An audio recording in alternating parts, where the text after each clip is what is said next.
What's good? Satoshi's mom here. I'm here with the legend, Patrick Amadon, somebody who really doesn't need a crazy introduction. I think everybody knows who you are, Patrick. And honestly, man, I'm stoked to chat with you, talk about art, talk about what you're working on, talk about LG, your recent partnership with them, your performance art piece as well that you're doing with them. I would consider it at least performance arts. Super cool work. I've always been a fan of your work, and I love the way that you really put a lot of intention into everything you create using the blockchain in a really unique way. So I'm super stoked to chat with you today, man. Welcome to the pod. Thanks for coming Yeah, through. thank you so much. It's we've been friends for a minute online, so it's good to finally get a chance to chat with you. Hell yeah, dude. Yeah, I agree. And yeah, so I guess we can kind of start from the beginning in a sense. Um, like when did Patrick Amadon begin his art journey? Was it like something you've always been doing like since childhood, or like how did you get into blockchain and crypto art, and when did it all begin?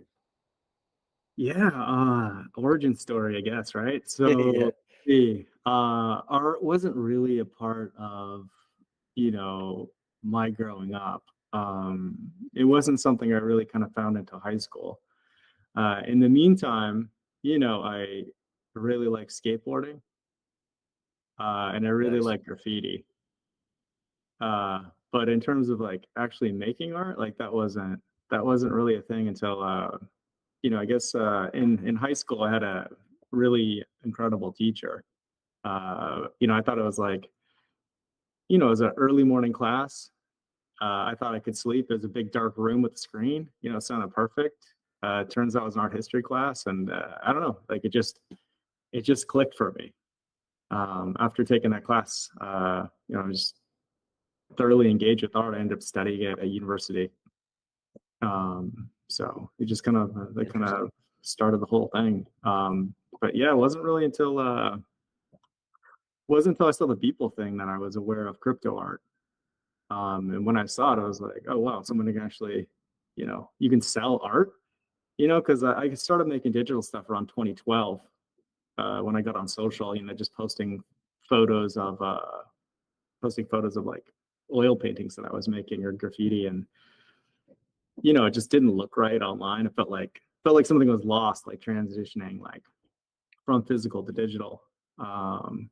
So yeah, so started like, what if I glitched it a little bit? Like that would be kind of a cool effect. It would really feel like more natively, you know, or I guess more native to the space. So I started digging into like using like WordPad and kind of a lot of the old kind of digital glitching techniques, and just started creating glitched versions of these physical pieces. And people like that a lot more than the physical pieces, which is kind of funny.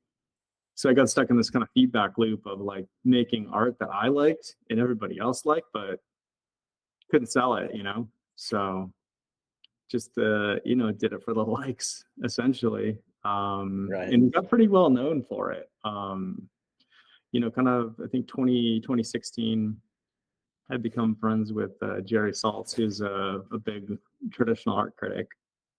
And I reached out to him because I was feeling a little bit stuck. Because on one side, I was making a bunch of political art, about different issues that matter to me. And the other side, I was making these glitched versions of physical pieces. In fairness, like the political stuff was a lot of photos from people on the ground at these different places. So it'd be like Syrian civil war, and it'd be a bunch of photos from Syrians documenting what was happening over there. And I felt like it wasn't something the media was covering appropriately. I felt like it was largely ignored at the beginning just because, we didn't have oil to gain over there, right? That's kind of why the West cares about stuff that happens in the Middle East. And because of that, just nobody really seemed to care about what was happening to civilians over there. So making glitched versions of those photos and then looping them together, into GIFs, that was kind of the process for a lot of political stuff. It felt like it abstracted the reality of what was happening just enough so that people could actually like digest it in like a meaningful way. You know, I mean, if you shock people too much, you just say, hey, here's the actual photo, you know, it just, A, like the platforms won't let it be up there because it's too graphic. But B, it also like Mhm. it's almost so real it doesn't feel real. So there's like something about just like glitching these images just a little bit to make it feel like, hey, like these situations and these things that are happening in the world are failures of our system, you know, kind of glitches themselves. And like it's something that's worth like paying attention to and noticing. So I did these two separate things completely. And then so I asked him, I was like, hey, like, you know, what do you think about my work? Like what, you know, and he looked at it and he's like, oh, it's he called it zombie formalism. He said I need to start over. And I was like, okay, cool, I get that. Because I showed him the abstract stuff and I get it, you know, like me glitching abstract work wasn't the high concept that, you know, they're really looking for, right? Yeah, Just was like, cool, like you're glitching it, but it's like the core of it's just like more abstract work, you know, which has right. been thoroughly played out over the last 70 years. Um, so anyways, I thought about that and just reconfigured my whole thing. And, you know, I had the political stuff that I really cared about and I had this kind of glitching aesthetic. And I was like, you know, what if I just like combine the painting, the graffiti, the political stuff, and the glitch all into the same piece. So, you know, ever since then, I've just, I don't know, something clicked for me at that moment. I realized like, oh, there is a path to combining these things. I ended up, I don't know, it kind of felt like it leveled up a little bit, and I started feeling more passionate about the work that I was making. I started getting more invested in it. It felt like I was actually going down a path that hadn't been uh, traveled nearly as much as the other path. So that was kind of the Mhm. origin of it, and just, you know, 20, and then flash forward to like 20 February 2021, and then it was like, oh, what, like you sold digital art? How do you do that? And then just, you know, jumped in, you know, immediately and just started figuring it out. Mhm. Yeah, like something really interesting that you said there that I am also feeling in this exact moment, actually, in my journey as an artist, is how when you get those points when you start to feel like, okay, I feel like I'm leveling up, I feel like it really coincides with finding more meaning, which creates a natural inherent drive to want to create more. And it then, like, kind of everything else kind of fades out a little bit. It's like you realize you were creating glitch for the sake of glitch, in a sense, is what it sounded like, and like abstract glitch. And then you realize like the passions that you had with political art that can make people feel something and also spread a message and also make awareness, combining those two gave you then that like more of a direction and purpose and feeling like I'm making something that is not just abstract. It's not just like a piece that like I think looks cool, but it really is like something that hits. So then it kind of gave you more drive, is what it sounded like, to start creating more in that direction. Is that kind of like Yeah, that's accurate? exactly it, right? Like when you become, I feel like when you figure out how to become personally invested in the work that you're making, it takes on like a different level of importance to you, right? Which is exciting. I mean, like, you know, there's a lot of things we could choose to do, right? Art is not an easy thing to do, right? Unless you really have a good reason for doing it. Not recommended, you Yeah, know, but if you need to do it, you need to do it, right? So like, how do you, like, what is your passion? Like, what do you care about? And how do you like imbue that in your work to give you like kind of the drive you need to kind of keep going with it?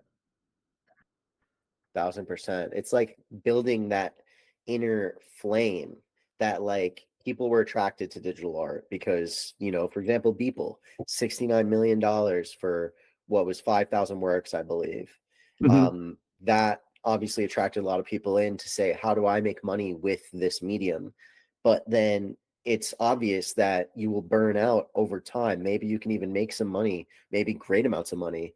But if you don't have that inner flame of like, I'm making this for something that is far beyond, in a sense, like all the other noise. It's like truly because it means something to you.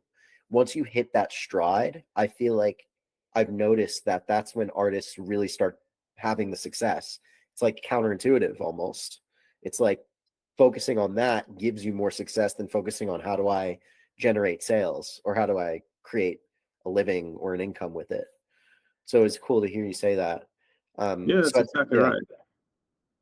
yeah, I think you nailed it. I think it's exactly right. yeah, yeah. It's cool. It's cool to see those things and connect those dots. It provides clarity, I think, which also leads then to more motivation or inner like fire cultivating. So like when you started hitting that stride, what time was that? Was that around like still before the big crypto ICO boom, or like was that during the NFT boom, like 2017 or 2021 type vibes? This is like 2016, 2017. Nice. Right at the beginning of it.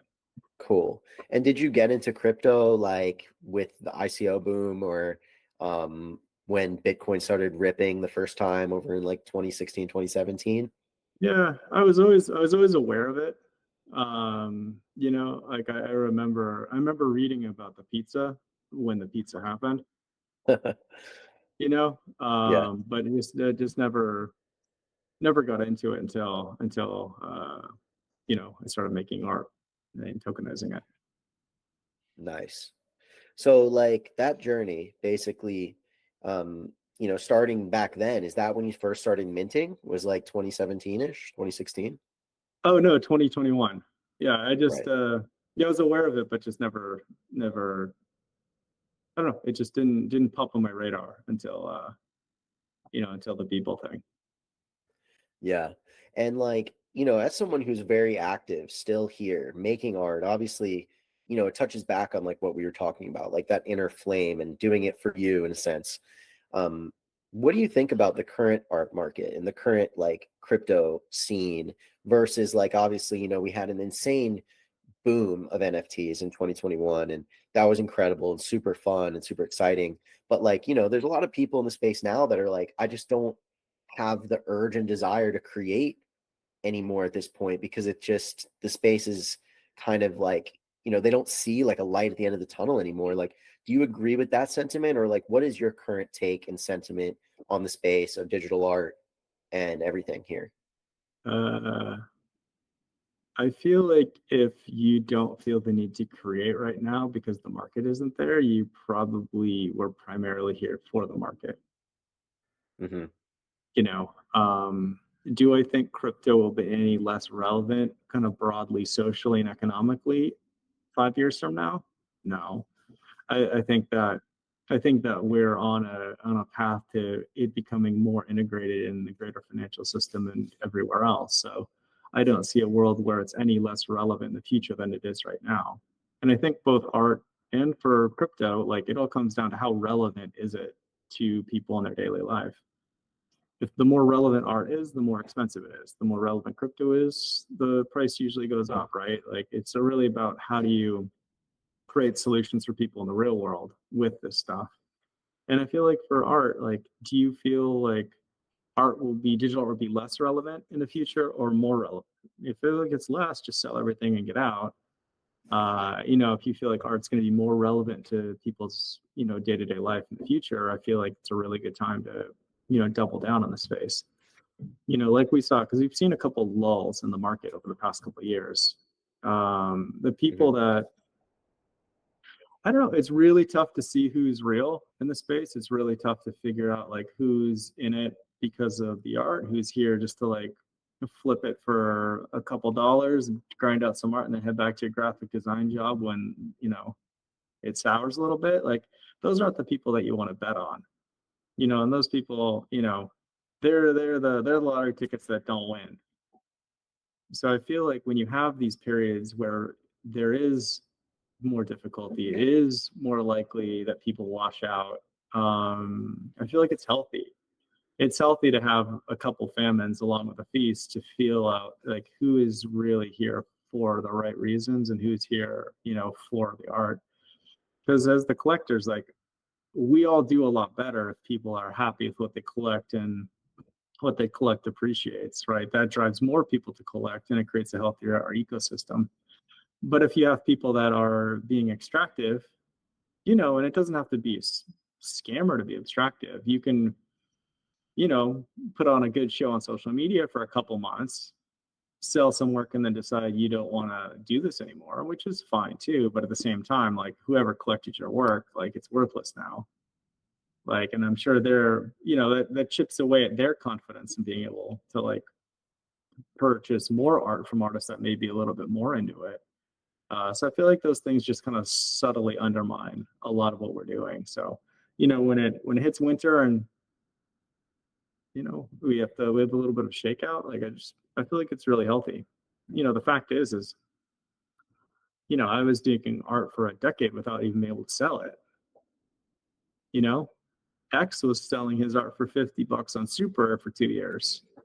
He was Like, giving it away for whatever. free, actually. Yeah, there you go. Whatever we have right now is infinitely better than it ever really has been for digital artists. So even this current state of affairs is really, really good. And I feel like you just have to have a little perspective on that and a little patience. And I don't know. I feel like if you do think that art will be more relevant in the future, and I think you look at screens, you look at art in the kind of the mainstream conversations, I think that we'll see digital art become more and more relevant to just regular people and be a part of more discourse, because like mentioned kind of a lot before, like, what we're all doing has democratized access to art for a lot of people. Like, it's whatever we've done, we've managed to make art not just the provenance of a couple, ultra wealthy and trust fund kids who can, pal around the galleries in Chelsea, during the week. Like, we've enabled artists from around the world to be able to participate in this. We've enabled collectors from around the world to participate in this. And no, you don't have to have 8 figures of wealth to meaningfully collect art these days. Like, we have a lot of collectors that are collecting art, like, I don't know, call them like the middle class of collectors now, right? Like, we've never had that in art before. Like, it used to be like, unless you spent 50 grand on a painting, well, no one's ever going to resell that for you.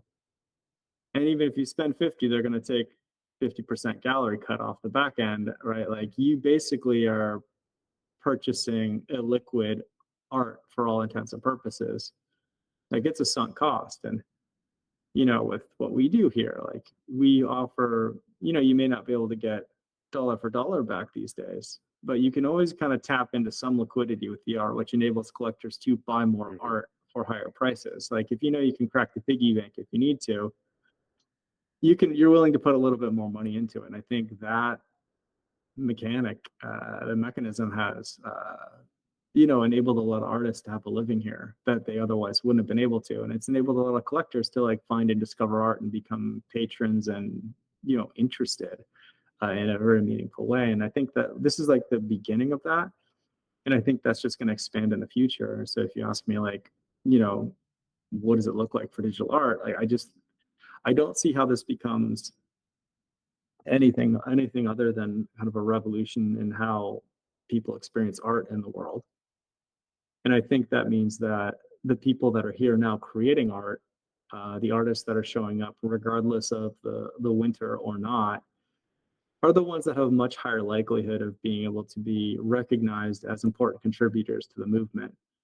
Because ultimately, I feel like artists are adjudicated by their contribution to a movement.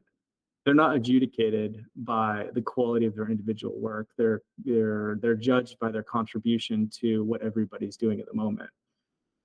Like, nobody looks at Rothko and says, "Oh yeah, that's a really pretty piece of art. That's why it's so expensive." And it's like, no, like, Rothko is Rothko because of his contribution to, the abstract expressionist movement and his role within that. And I feel like that's something that I feel like people will see that in time. It's, the art isn't the art, the artist is the art. And the artist's role in kind of what we're all doing here, I think fundamentally, at least from like an institutional standpoint, is kind of what defines, who keeps being relevant for a long period of time, and who gets relegated to kind of the Pulp Fiction, whatever Michael Bay made as a movie and, a decade ago. So. Wow. Lots to unpack there. I love that take because I agree with you. Like, I think people are absolutely going to be remembered for not just the quality of the works that they made, but like what they're doing, like what they're pushing forward, especially in times now where people are, far and fewer between fully invested into this space, because it became more difficult when liquidity started shifting away from buying art for speculation's sake and mostly went into like meme coins, people buying meme coins for speculation's sake. And the artists were like, well, now, I don't have a way to sell my art in a sense. And a lot of people just gave up. I think that now you see the people that are here, both on the art side and on the collector side. Collectors are more so collecting because they are, in it five of the art, because they are actually here, like, because they appreciate the art, but also because they see potentially that there's massive value in placing bets on people, the artists who are here taking action on their own journey and finding that, inner flame again to really double down on where they're at. So I do love that take. And I think, like, as far as from an institutional perspective, there's definitely a big gap between where I do believe we're headed and where we are now. So, like, as people who are, as a generation, even like, the generations below us, and people that are, chronically online, as a humanity, we're chronically online, and people have big dreams, and people are, creating stuff, and we're all looking at screens.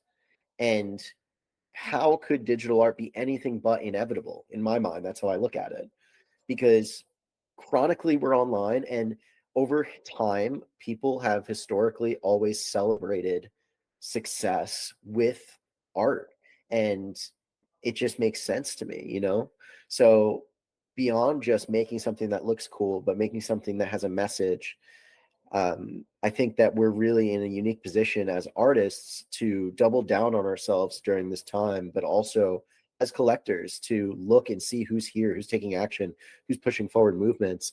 And that leads me to want to talk more about as well the collaboration you're doing with LG. So the passive observer piece, really, really dope, especially when I looked into what is actually happening. LG is basically kind of playing a passive observer role as they are basically rolling out more and more features on their TVs, which there's millions and millions of these TVs all over the world. Congratulations, by the way, on that collaboration. I think it's a huge win-win on both sides. Thank I'd you. love to hear, yeah, I'd love to hear more about that, as far as like, what was your motivation behind that piece, behind that collaboration? And if you could tell us a bit about that performance piece and how it works in a sense in your mind. Yeah, well, you correctly identified it's a performance piece. Yeah. So we're midway through the second act. I love that. Hell yeah. Um, you know, like we talked about with art being able to impact people in the real world. You look at kind of what the strengths of our movement are, and its distribution. Like art has never had something like this before. The majority of art movements are self-referential digs at kind of what came before, you know, and you get to the kind of point of absurdity where you go from modern art to contemporary art because they couldn't come up with a better name. Like it just becomes so in the weeds, and kind of spirals. And, it's such just a group of privilege that kind of runs it like their private club. And, art's Right. that's never been what art actually is. Like art is an expression that's, carried through with people throughout history. And I feel like it was just co-opted by this small group of people. And look what we're doing with our screens. Everybody has screens. Everybody has multiple screens these days. And I feel like initiatives to put our art on these black flat panels in everybody's house that are unused the majority of the time, it seems like a really good opportunity to display work. And I feel like an initiative and LG been working on it for a couple of years. Mhm. And they reached out to me and said, hey, do you want to launch this for us? And I said, sure, let's do that. I've shied away from working with companies before because I don't think it fits with what I want to see in the space or what I want to do. But I really like their approach of putting art on 14 million screens and opening up that path for artists in the future, because I feel like our impact is directly related to how many eyeballs we can hit. I feel like that's what defines digital art, and I feel like we need to lean into like that as digital art. So that was plus it's up in Times Square too, which is always kind of fun. But it really comes back to like, if you have that audience, like what do you want to say to them? Like what do you want to highlight? It was kind of the question that goes into all of this. It's the question that went into it when, I was offered billboard space in Hong Kong last year. It's like, if you have this visible platform, like what do you want to do with it? And I don't know. I feel like it's not enough for me just to like put up something pretty that people like to stare at, because that's boring. I like my background's in politics. Like I like that type of art. Like I like doing stuff that gets people talking about something that I care about and should be discussed more. So yeah, I didn't want to let that opportunity slide, and the fact that 14 million screens in the US, and they're going to be expanding it internationally soon, can now watch this. I don't know, it just felt appropriate. And we'll see what else comes out of it this week. Nice. Yeah, I know you mentioned that you have some new tech, or you alluded to it being some new tech. Are you able to talk a little bit about that, or is that still something that's under wraps? Oh yeah, separate. We've got a couple things in the works right now. Nice. One of them is wrapping up a privacy tool. I with the controversy around the No Rioters piece in Hong Kong last year, Right. I got connected with a large group of Hong Kong exiles, some former lawmakers, and it's a group of people globally that work to help consolidate soft power of the exile community. Because like we all saw, China eviscerated their freedoms and their independence, and essentially just made them a vassal surveillance state. So I've been working with them, and one of the challenges is how do you securely transmit information? VPNs are only allowed if you're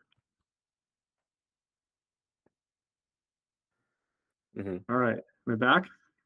Yeah. No, you're good. I don't think I lost you. Okay, cool. Yeah.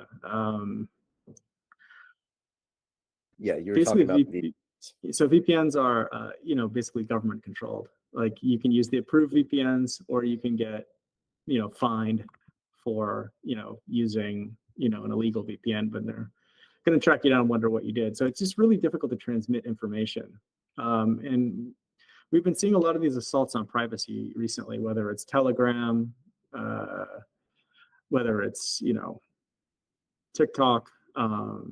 So I think the challenge is helping people understand that privacy in itself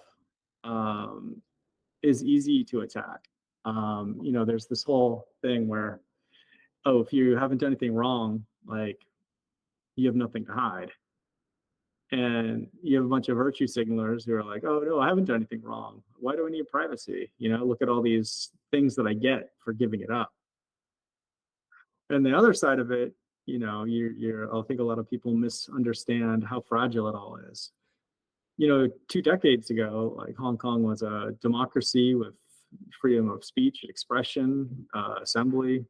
And now it's so surveilled and controlled, and there is no privacy. So you cannot have your freedom of speech. You can't assemble. You can't mobilize. It's incredibly difficult to protest because everything is monitored.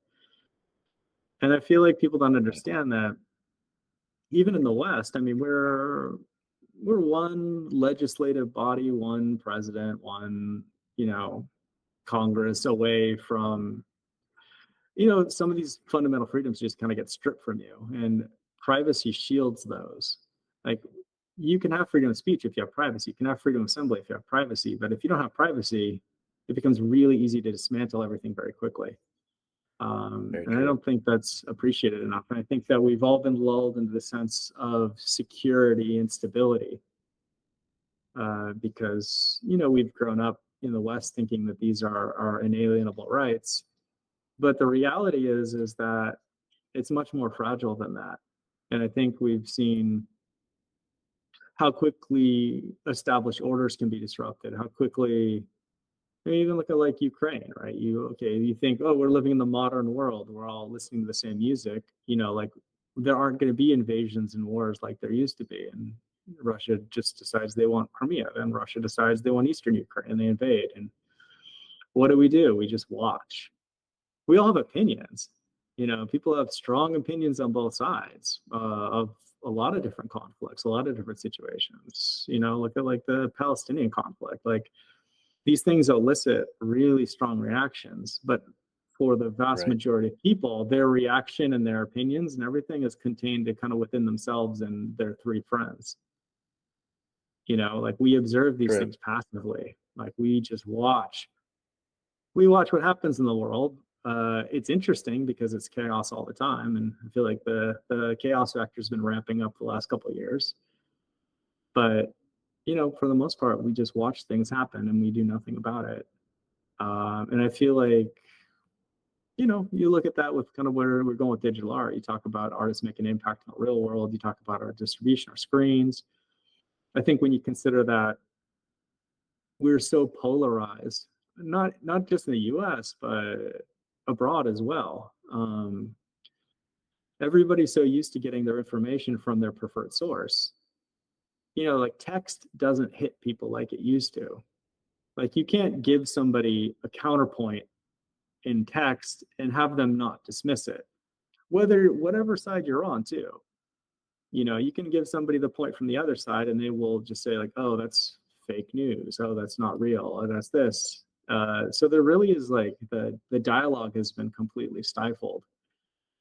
But art, I feel like art can ask questions in different ways. Art isn't this avenue that's been so thoroughly politicized and polarized that it's kind of useless except for like reinforcing people's confirmations. So I feel like we have a really interesting opportunity as artists to be able to say something, be able to meaningfully impact discourse, to be able to get people talking, to be able to actually like do something in the real world with pixels. And I feel like that opportunity for artists hasn't been, we've never had the machinery for it that we do now. And even as like Right. a graffiti artist, what, like I'm gonna go throw something up on a wall and, you know, I'll have like 2 crews and 3 joggers see it. You know, it's really, Yeah, exactly. it's hard to make an impact. Um, even if you're Banksy, you Hmm. know, even if you have all the press in the world, it's still tough to reach people. Hmm. And what we have here is a revolution in that. And I feel like the more that we embrace that, and the more that we have people supporting that, and the more that we have just distribution options for our art, I think the more impact we'll have, and ultimately the, you know, our relevance, our importance, and our artist's ability to make a living doing this are all very tied. Or they're tied all very closely together. Um, so Yeah. I think that artists that embrace controversy, artists that embrace conflict, and a lot of these sensitive social and political issues, I think probably do well to help the entire space expand. Because, you know, like, I don't know, like we saw in Hong Kong last year, like there's a lot of people that saw that, you know. Certainly a lot more people saw that than anything I put up on a wall before. And I think again, like our power to impact culture is directly related to our ability to make a living doing this and have like an actual impact on the world. So Wow. I think the point there that you made of just basically how there's so many of these screens all around the world. Everybody has a screen. Everyone has multiple screens.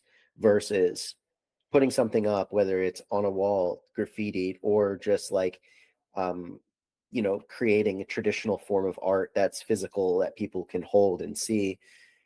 It's an opportunity that we have with digital art to be able to express a message that, if it really strikes a chord, it's a language we all can understand without a language.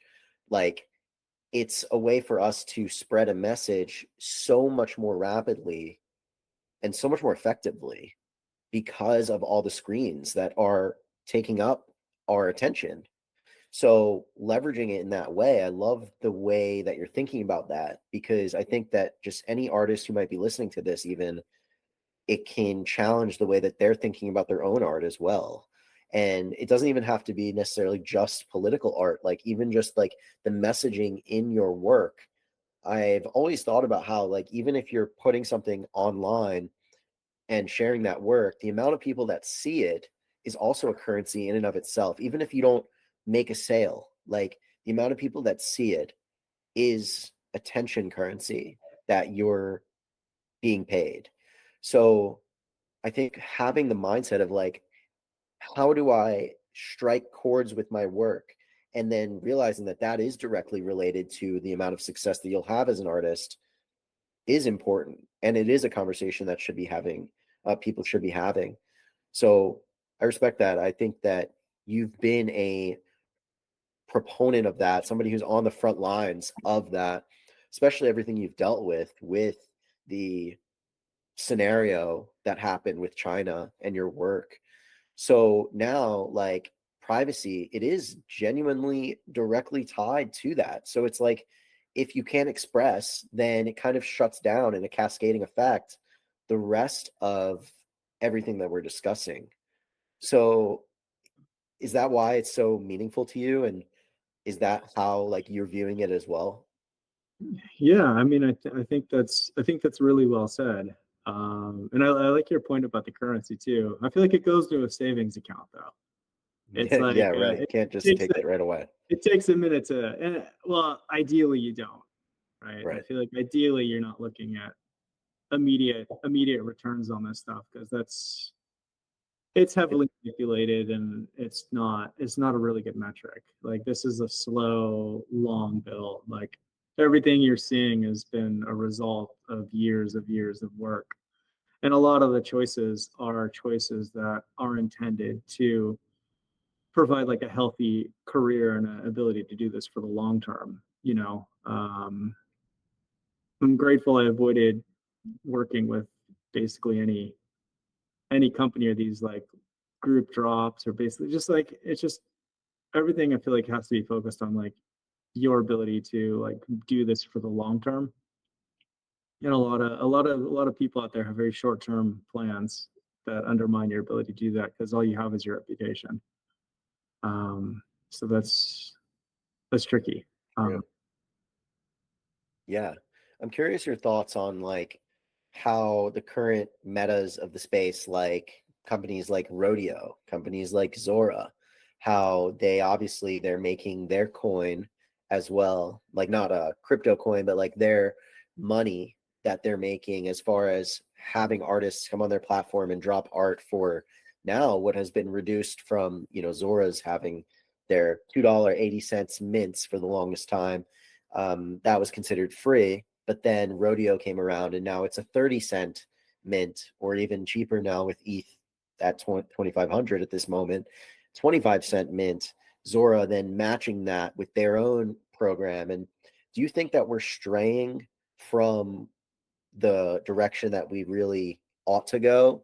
Or do you view it as just part of the market doing the market's thing? I know it's kind of separate from the privacy conversation, but I'm curious on your take on that. let's see. I think it's absolute trash.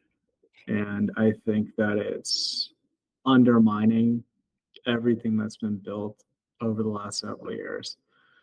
I think it's another example of corporate entities coming in here and trying to just extract what little they can extract while they have the ability to do that. And I don't think they have artists' best intentions. careers or lives in mind. I think they're trying to pay back their VCs. Like I think that it we fought for a really long time to show people that pixels had value. We fought for a really long time to get people to understand how to open up a MetaMask and secure a recovery phrase and to buy art and why that art would be valuable. And, you know, it's one of these things like the basic laws of economics apply. Like scarcity matters. And I'll fight with a lot of people about this, but it's definitely depends on the artist. It depends on the artist's approach, but by and large, the majority of people are going to be hurt by getting a bunch of their work out there cheaply, especially on the higher end, especially once you advance a little bit further in your career. Because a lot of people, once you advance a little further in your career, they're buying your art because it's unique and their neighbor doesn't have your art. You know, I feel like you undermine a lot of your value if you're available. Like if you have a friend and he's available to hang out with you whenever you call, you wonder like, does this friend have friends? And I feel like art is kind of the same thing. It's like there should be an element of aspiration. There should be a difficulty in getting your piece. Like scarcity matters. Like just again, like basic economics. Like it's really tough to make your price go up if you have a really low average price and a lot of tokens. If you have a really low price and a smaller amount of tokens, it doesn't take as much to move your market up.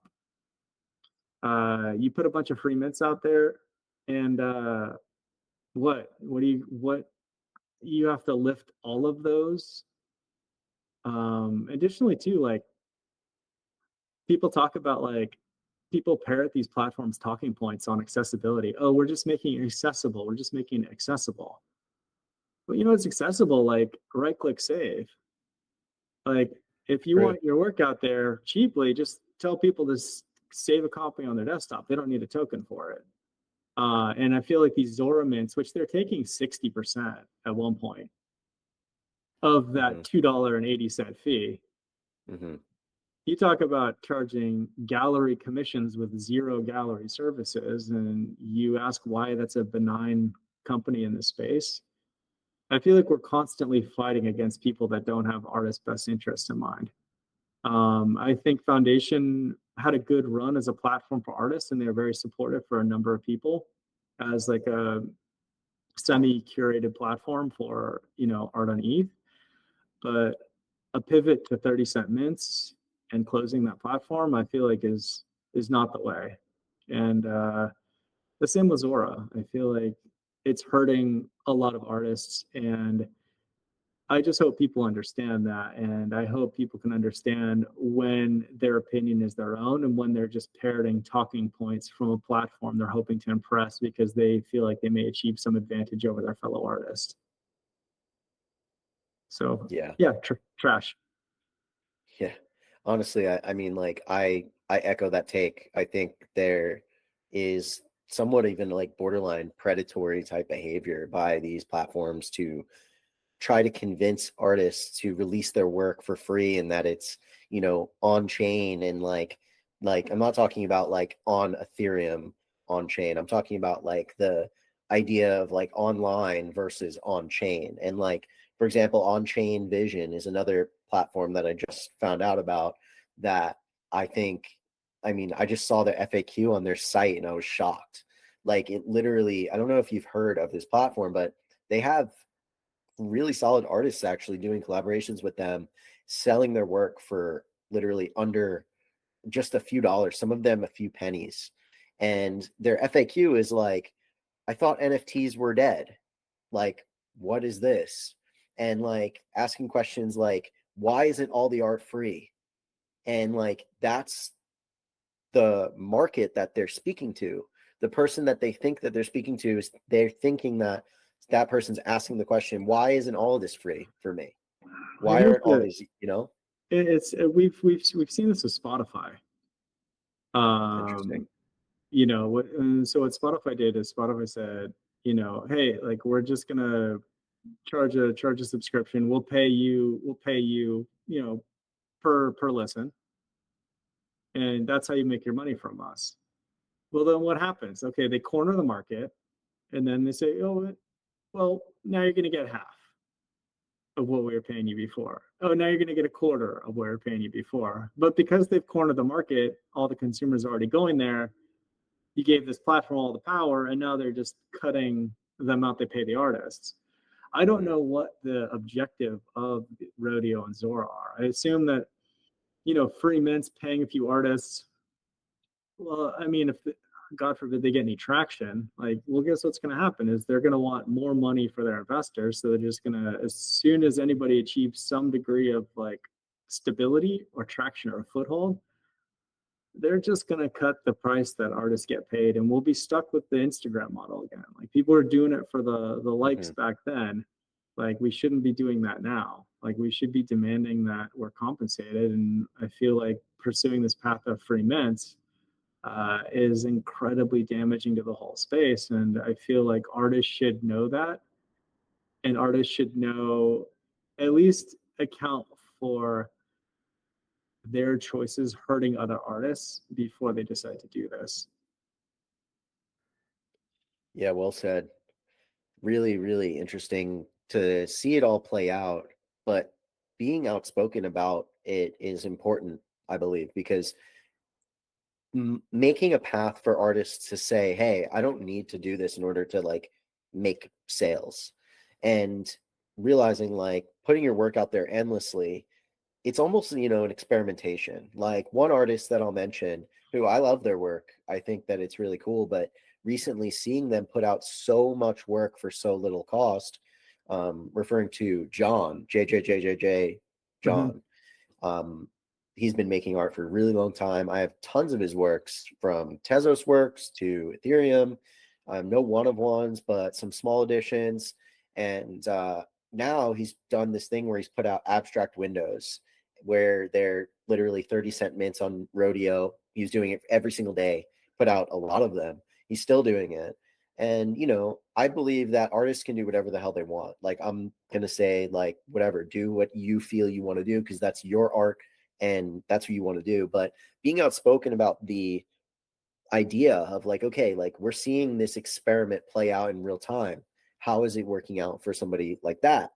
And you could see, like, now they just did a one of one, and the momentum is not there like it used to be.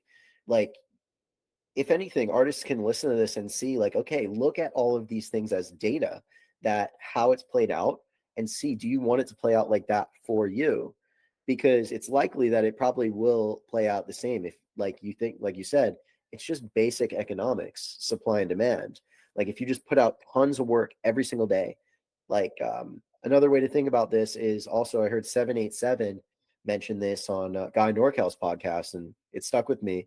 He said, like, if a collector scratches the itch that they have to collect your work, if it's the specific style, like, for example, Patrick Amadon, like, your work, one thing about your work that I really like is a lot of your pieces, I can't tell when the GIF starts and when it ends. And I love that, because it's so, like, you're just in it deeply. And it's like, thank you. I don't know if there's like infinite frames or what. I know there's got to be a beginning and end, obviously. But if I saw that and then you put out work like massively for free, same style, same energy, and I was able to collect that, it would inherently make me feel like I don't need to now pay up massively to get a Patrick Amadon work, because I've scratched that itch. I think that's a really good point. And I think that, you know, as an artist too, it's a really tough career. And you have to achieve some level of thrust and velocity to kind of escape the orbit. Otherwise, you're going to get sucked right back down.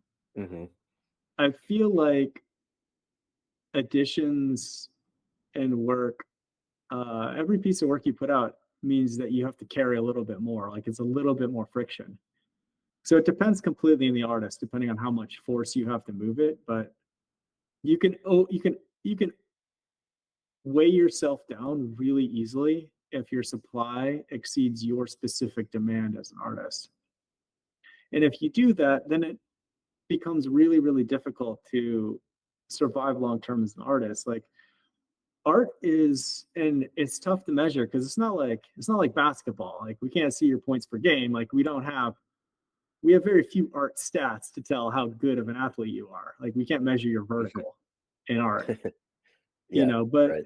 that doesn't, that, I don't know, I feel like it obscures the reality that the difference between a great artist and the difference between a struggling artist is probably a couple percentage points of ability and effort. It's actually quite competitive. Like the difference between a lot of artists who've quote made it so far and who haven't is almost imperceptible. You have a lot of artists who haven't made it that are putting out really good art, being very diligent about their edition sizes, but for whatever reason, like they just haven't quite broken through yet. And so I don't know. I feel like the what separates people right now is just such a small performance number, which incidentally is also why I think it's really important that we improve our discovery mechanisms, which is kind of why I started 404. But notwithstanding, if you hurt yourself by outpacing your growth with supply, uh, that's the type of thing that can kind of keep you in the orbit or pull you right back down. Like it doesn't take a lot. It doesn't take many wrong decisions, and it doesn't take very many minor wrong decisions. Like you don't have to do major things to screw it up. You can do just a couple bad choices and Hmm. really inhibit your growth for a very long time. So yeah, for stuff like that, you talk about people just like, I don't know. I also feel like collectors, like you have a collectors, it's unspoken, but I feel like you have a relationship with your collectors where they've agreed to invest in you. It's not people buying your work and then it's like a product sale. It's like, cool, like that's yours now. Like we're done.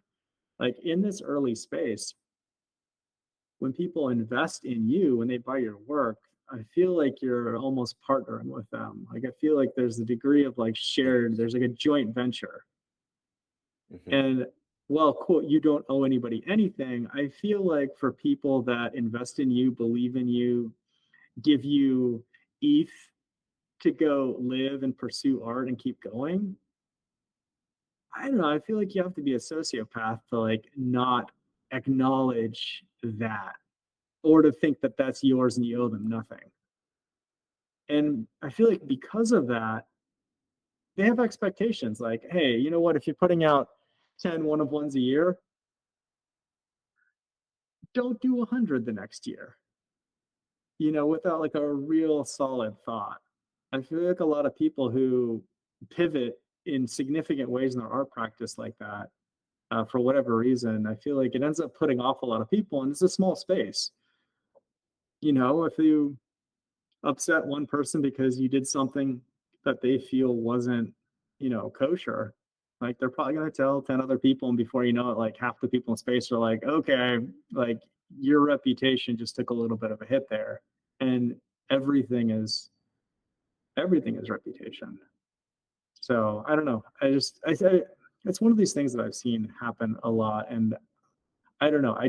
I appreciate my collectors tremendously, and I appreciate that spending mid-career amounts of money on emerging digital artists is is partnering with them to a degree. And I feel like there's a amount of respect that I feel like any considered individual would afford that relationship.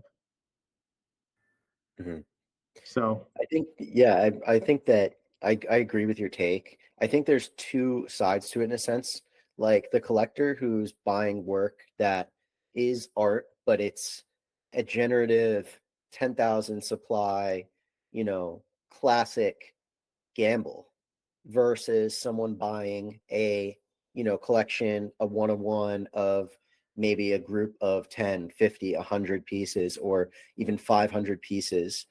The gamble is still there, but it's different, I think, based on some different, like maybe kind of intangible understanding of like at what point is it on the collector side to be like, okay, like I bought this as a gamble because I'm hoping to make more money from it. that overtakes the artist being like, I don't owe you anything, and like they just end up fucking off.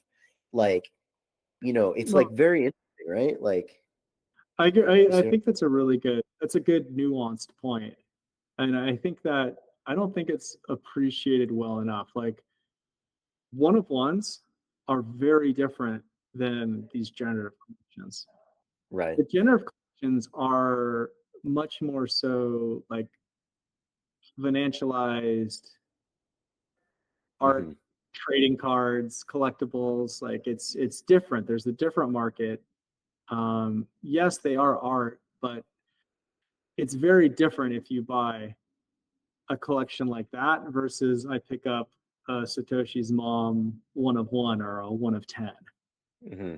I feel like one is building like a token that is primarily used for trading, and flipping and like, Hmm. and the other one is like investing in the artist and it's a much more long term. I feel like you buy art from a one of one artist or an artist that primarily focuses kind of on more traditional art concepts and so forth, and you're looking at like 5 or 10 years on that.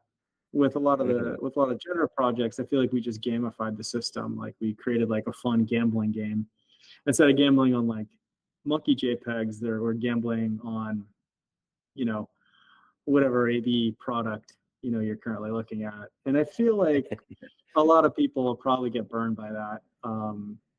In the future. I think there's probably going to be very few AB products that retain relevance in like a decade from now. And I think it'll be the ones that have a lot of the qualities that make art good.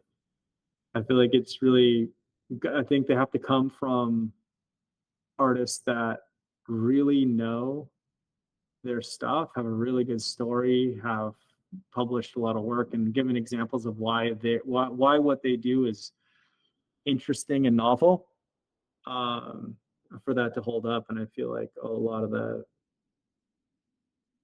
the speculation around those is the gambling game and not kind of long-term speculation. I feel like that's a good thing to tease out, right? Like, and I feel like a lot of people learn that lesson with PFPs over the past years, like how much of the value is the gambling game and how much of the value is actually like intrinsic value in being a part of that community or having a piece of art from that artist or whatever else. So Yeah. It's like, like when the price goes down, people are like, wait, these coins are like way less funny than when the price was really high. Like I yeah, wake up and I'm like, price is down. Well, the coin doesn't seem that funny anymore. Like the dog has a hat. Like that was cool, but now it's not as cool because price is down. So it's like very interesting how price, affects these things, and the line between like art, collectible, and gambling and investing and buying because you love the art. Like, so it's like, for example, the Punks derivative that sold out really fast over the last like week or so called Peanuts. yeah, Um, Very silly, fun. Everyone really enjoyed that happened, because it was like, all right, we're back. Like NFTs are back. Let's start trading and flipping and degenning. But then as soon as price starts going down, people are like, what are you going to do for the community? Like all hands are pointing at the artist. And it's like, where is the line where the collector starts taking responsibility for what they're doing? And like, same thing with McDonald's got hacked and posted a meme coin. And I saw like Ash Robin, who's a guy I know. I think he's cool and funny guy. I'm pretty sure he did a satire. He made a video that went semi-viral that was like, hey, like, I just lost like $1,000 on this. Like, do you think I can get refunded, McDonald's? Like, can you like give me my money back? And like, like you posted the link, so you have to take responsibility. And in reality, like, where does the degen start to take responsibility? Where does that line get drawn? It's always been such a gray area, because in reality, like the degen pressed the buttons to buy the coin that was posted in the McDonald's bio, like within 5 minutes, and starts spending $5,000-$10,000 on that, and then loses it all. And they're like pointing fingers at McDonald's. Well, when do we start pointing the fingers back at ourselves and when do we decide that this is a degen move versus a, hey, I'm buying art, I'm investing and partnering with this artist like we were discussing? Yeah, I think it's a great point. First of all, like immediately, right? And that's the thing. Like I feel like there's we could do a better job in the space of kind of identifying like what's the gambling game, what's degen, what's art, because I feel like people are always trying to merge the two whenever it's convenient for them to get some exit liquidity. Right. But like also too, like I'm all for it. I feel like we're all relearning what it means to be sovereign. Like we don't have the guardrails. Like there isn't like we can't call the bank and say, yo, this is fraud.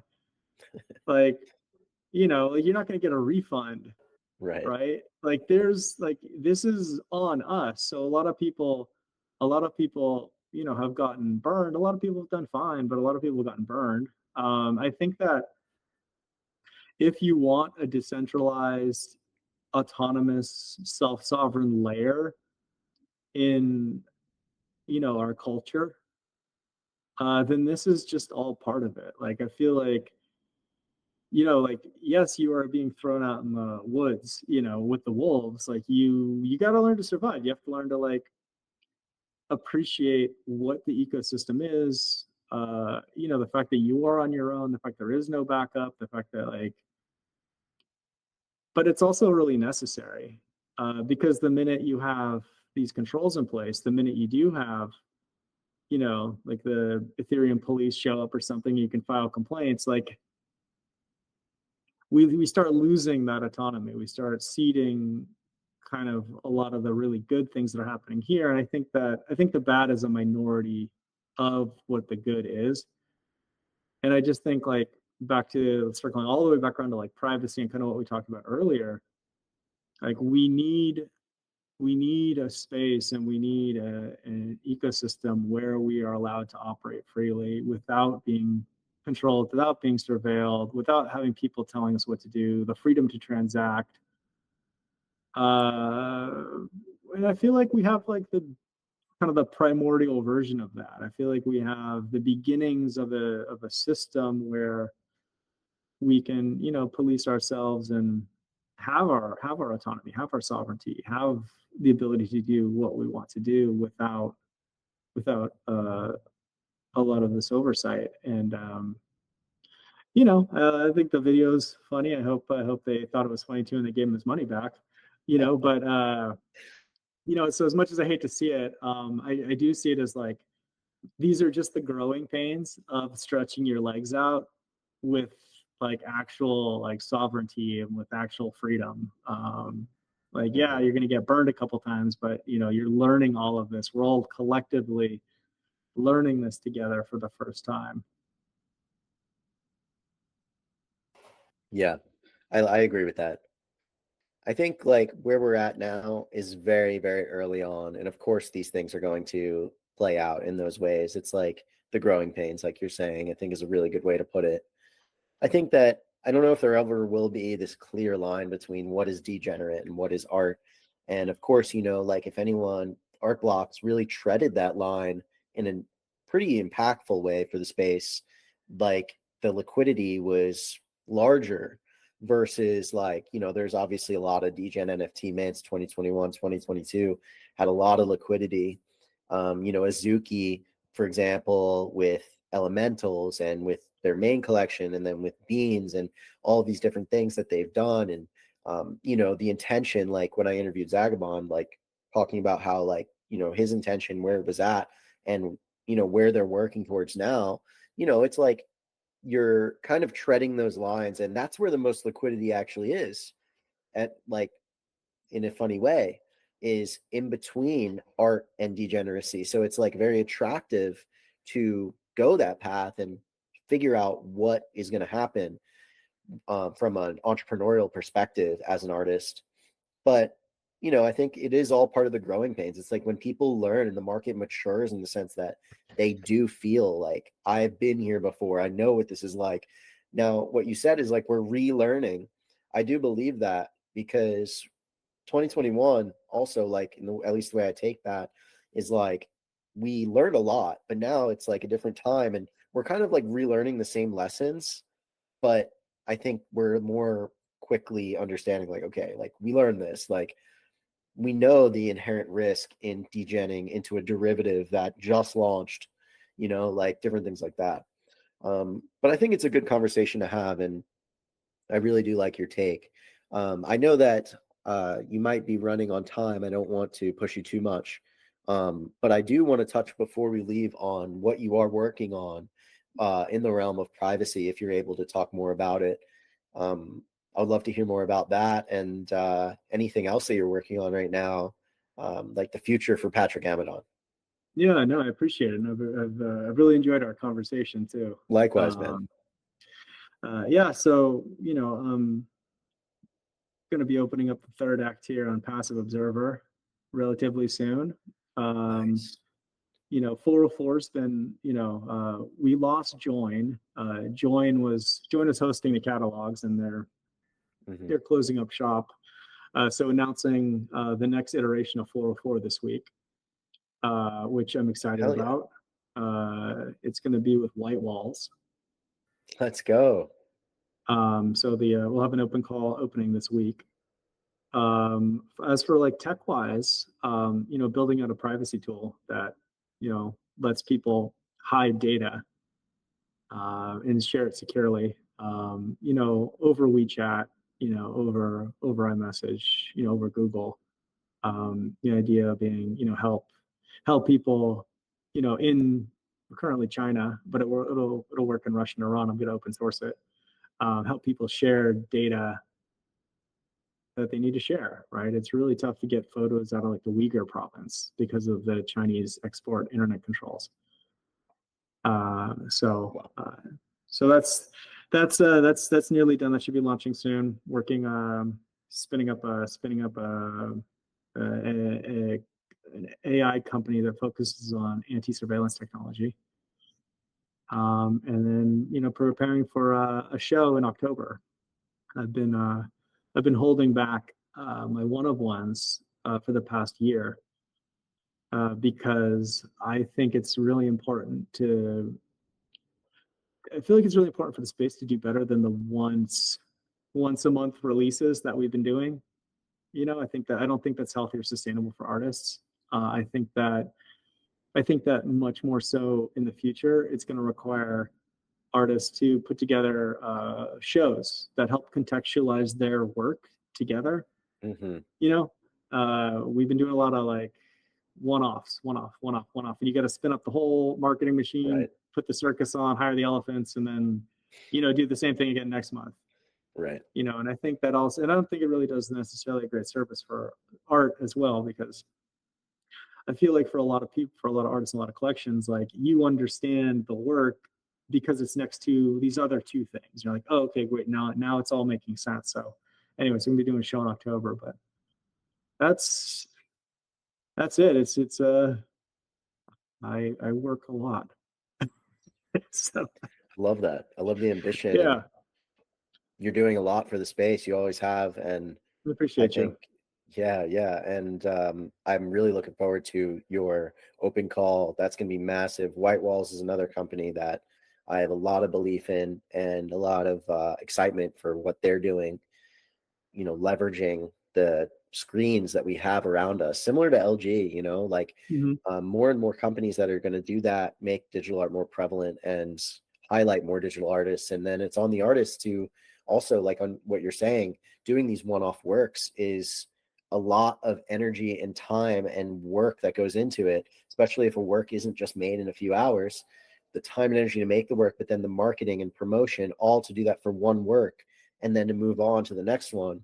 I've noticed a lot more success for artists when they do batches of their work, because it also does contextualize what they're working on and the meaning and the energy behind it all.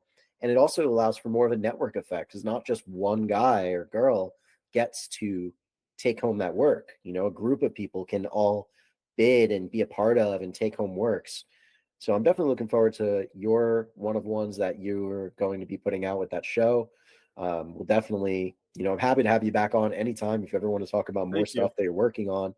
I have a lot of respect for you and what you're doing and what you have done for the space. So excited to see what happens next. And I'm excited for the future of our industry and for all of it. And for us to all, continue to upgrade and get better at what we do and hone our crafts and create more contextualization and all of it. So, man, I do appreciate all the time. Really amazing conversation today. And I thank you for coming on, man. It's been great. Well, thank you. I appreciate you sharing it like this. What you're doing matters a lot. So I want to thank you for having me. And yeah, I'll see you on Twitter. Yeah, hell yeah, man. Will do. And thanks so much. I appreciate that. I appreciate it. All right, man. Well, take care. I'll talk to you soon and keep crushing, bro. All right. Later, brother. Later, man. Peace.